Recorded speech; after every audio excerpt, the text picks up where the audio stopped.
Hello everyone, in this video we are going to solve multi-step inequalities. So much like how we sometimes need more than one step to solve an equation, the same thing can happen for inequalities. And it usually involves more than two steps. So for this video what we're going to do is we're going to work out one where we have to use the distributive property, and then I'll work out one more example where we have a variable on both sides. So for this one, we have 2 times the quantity of t plus 2 minus 3t is greater than or equal to negative 1. First thing we got to do is distribute. So I have 2t plus 4 minus 3t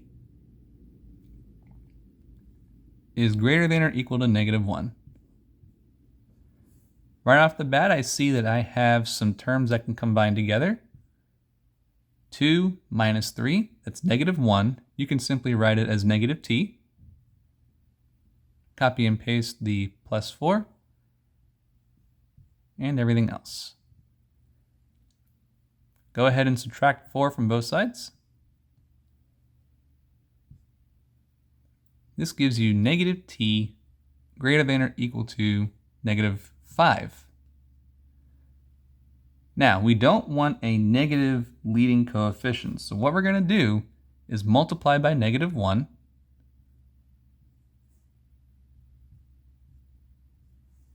And doing so not only cancels out the negative, but it also flips the inequality sign here. For a refresh on that, I'll drop a link below for the last video I did. Negative times a negative is a positive. So the final answer here is t is less than or equal to 5. A couple of steps we had to do to get there, but in the end, we had to flip the inequality sign, cancel out negatives, and all is good. The solution set here, t is less than or equal to 5. Let's do one more. Here we got a variable on both sides. I've got 6z minus 15 is less than 4z plus 11. Now for a problem like this, I've got options. I can either subtract the 6z or the 4z, it does not matter which.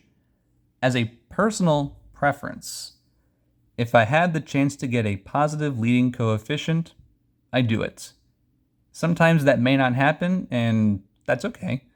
But here it looks like we're going to have that. So let's go ahead and take away 4z from both sides. And again, had I done it the other way and taken away 6z instead, I would have gotten the same answer. So that cancels out the variable on the right side. 6 minus 4, still positive. Everything else, just copy and paste, bring down. Add 15 over. Make note of that there. Okay. I get 2z is less than 26. Last thing we do is divide by 2. Z is less than 13. That is about it as far as solving multi-step inequalities. Just take it through step by step. Double check your work. You can plug in a solution from this solution set to verify that the inequality is correct. And I'll leave that up to you to work out. And then just remember that for multi-step inequalities, we may have to distribute, combine some like terms. And again, there are other times, much like this, when we got a variable on both sides. And either way you work it out, whether it's taking away the variable from the right side or the variable from the left side, you'll get the same answer in the end. Thank you so much for watching, and I will see you later.